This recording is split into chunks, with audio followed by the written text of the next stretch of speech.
अस्सलामुअलैकुम। हमारा आज का मौजू है तलाक के रजई वाक़या होना। आम मामूलात में जिस तरह मियाँ बीवी इकट्ठे ज़िंदगी बसर कर रहे होते हैं, वहाँ पर तलाक के रजई ही वाक़या होती है। उसका एक बाकायदा तरीक़ाकार जो कुरान पाक में अल्लाह ताला ने फरमाया है, सूरह तलाक आयत नंबर 1। ए नबी सल्लल्लाहु अलैहि वसल्लम, जब तुम लोग औरतों को तलाक दो तो उनकी इद्दत के मौका पर इन्हें तलाक दो और इद्दत का शुमार रखो और अपने रब से डरते रहो। इद्दत में इन्हें घर से ना निकालो और ना वो आप निकलें, और ना ये कि कोई सरई बेहयाई की बात लाए, और ये अल्लाह की हदें हैं, और जो अल्लाह की हदों से आगे बढ़ा बेशक उसने अपनी जान पर जुल्म किया और तुम्हें नहीं मालूम, शायद अल्लाह इसके बाद कोई नया हुक्म भेजे।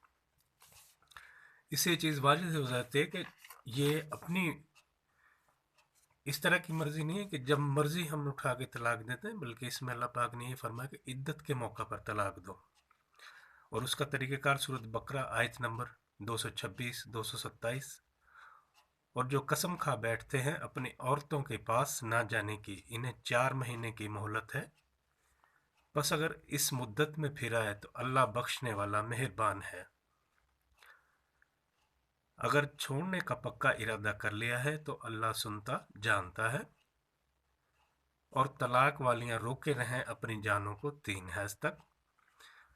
ये तलाक 2 बार तक है, फिर भलाई के साथ रोक लेना है या नकोई के साथ छोड़ देना है। इसमें जो तरीक़ाकार दिया गया है कि अगर तलाक देनी हो तो पहले एक तलाक वाक़या होगी, उसके बाद 4 महीने इंतज़ार करना है बीवी के साथ घर में रहते हुए कि रजू के मौके मौसर हों। फिर 4 महीने बाद अगर रजू 4 महीने के अंदर कर लिया तो बीवी उसी की है, उस पर कोई किसी किस्म की शर्त नहीं है। और अगर 4 महीने बाद दूसरी तलाक दे दी तो फिर 4 महीने इंतज़ार करना है तीसरी तलाक की इद्दत तक के लिए। और अगर दूसरी तलाक के बाद रजू करना हो तो फिर उक़्दे सानी करना पड़ता है।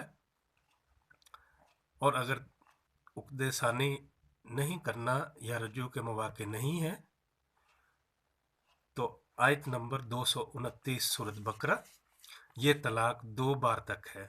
रजू के लिए जो तलाक है 2 बार तक है। तलाक मर्रतैन, इसका मतलब इस तरह करेंगे कि रजू के लिए तलाक 2 बार तक है, फिर भलाई के साथ रोक लेना है या नकोई के साथ छोड़ देना है। और तुम्हें रवा नहीं कि जो कुछ औरतों को दिया है इसमें से कुछ वापस लो, मगर जब दोनों को अंदेशा हो कि अल्लाह की हदें कायम ना करेंगे, फिर अगर तुम्हें खौफ हो कि वो दोनों ठीक इन्हीं हदों पर ना रहेंगे तो इन पर कुछ गुनाह नहीं, इसमें से जो बदला दे औरत भी ले। ये अल्लाह की हदें हैं, इनसे आगे ना बढ़ो, और जो अल्लाह की हदों से आगे बढ़े तो वही लोग जालिम हैं। रजू के लिए जो तलाक है उसकी जो शर्तें हैं उन्हें पूरी करना लाजमी है। सूरत तलाक आयत नंबर 6। औरतों को वहाँ रखो जहाँ खुद रहते हो अपनी ताकत भर, और इन्हें जिद ना दो कि इन पर तंगी करो। और अगर हमल वालियाँ हो तो इन्हें नानो नुफ़का दो यहाँ तक कि इनके बच्चा पैदा हो। फिर अगर वो तुम्हारे लिए बच्चे को दूध पिलाएं तो इन्हें इसकी उजरत दो और आपस में माकूल तौर पर मशवरा करो। फिर अगर बाहम मुज़ायका करो तो करीब है इसे और दूध पिलाने वाली मिल जाएगी। इसमें एक और चीज़ वाज़ेह होती है कि ये जो सूरत तलाक आयत नंबर 4 तर्जमा, और हमल वालियों की मियाद इद्दत ये है कि वो अपना हमल जन लें, और जो अल्लाह से डरे अल्लाह इसके काम में आसानी फरमा देगा। आयत नंबर 228। और इन्हें हलाल नहीं कि छुपाएं, वो अल्लाह ने इनके पेट में पैदा किया, अगर अल्लाह और क़यामत पर ईमान रखती हैं, और इनके शोहरों को इनकी इद्दत के अंदर इनके फेर लेने का हक पहुंचता है अगर मिलाप चाहें। और औरतों का भी हक ऐसा ही है जैसा इन पर है शरय के मुवाफिक, और मर्दों को इन पर फजीलत है, अल्लाह गालिब हिकमत वाला है। इससे ये बात वाज़ेह होती है कि जब तक औरत के अंदर अगर पेट के अंदर बच्चा है तब तक तलाक वाक़या नहीं होती। अगर उसके मामूलात आप देखें तो बच्चा पैदा होने के बाद, फिर उसके औरत के पाक होने के बाद अगर रज्जू के मौक़े मौजूद हों, औरत शौहर के घर के अंदर हो, पाक साफ हो, फिर भी अगर शौहर इसी ज़िद पर अड़ा रहे कि उसने तलाक देनी ही है, तो फिर तलाक देने का हक हासिल होता है वहाँ पे। जब तक पेट में बच्चा है तब तक तलाक वाक़या नहीं होती कुरान पाक के मुताबिक कि वो इद्दत का अरसा होता है औरत का।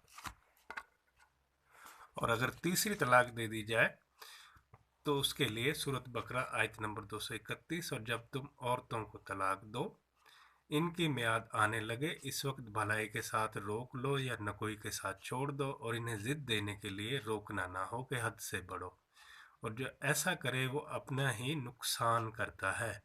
और अल्लाह की आयतों को ठट्ठा ना बना लो, और याद करो अल्लाह का एहसान जो तुम पर है, और वो जो किताब और हिकमत उतारी तुम्हें नसीहत देने को, और अल्लाह से डरते रहो और जान रखो कि अल्लाह सब कुछ जानता है।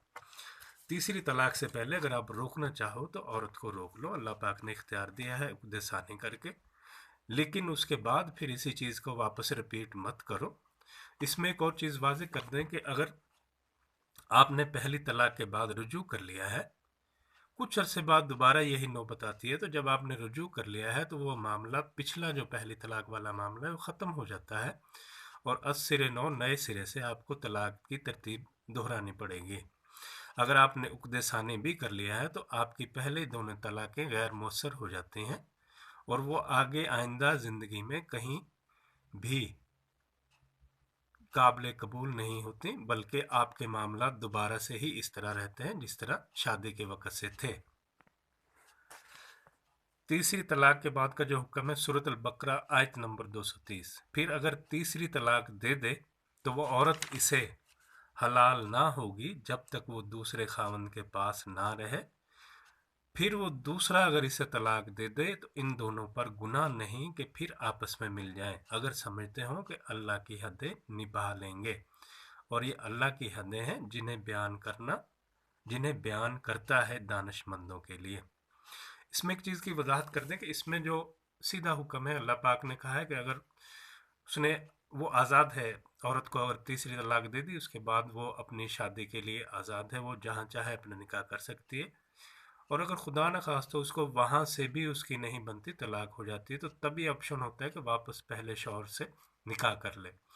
इसमें हलाले का हुक्म कहीं मौजूद नहीं। ये हलाला गैर शरई और गलत चीज़ है, गुनाह कबीरा है, जो इस्लाम के नाम पर इस्लाम के दुश्मनों ने फैलाया है। हलाल की शरन जो है, यहाँ पे कोई अहमियत या हुक्म मौजूद नहीं है कुरान पाक के अंदर।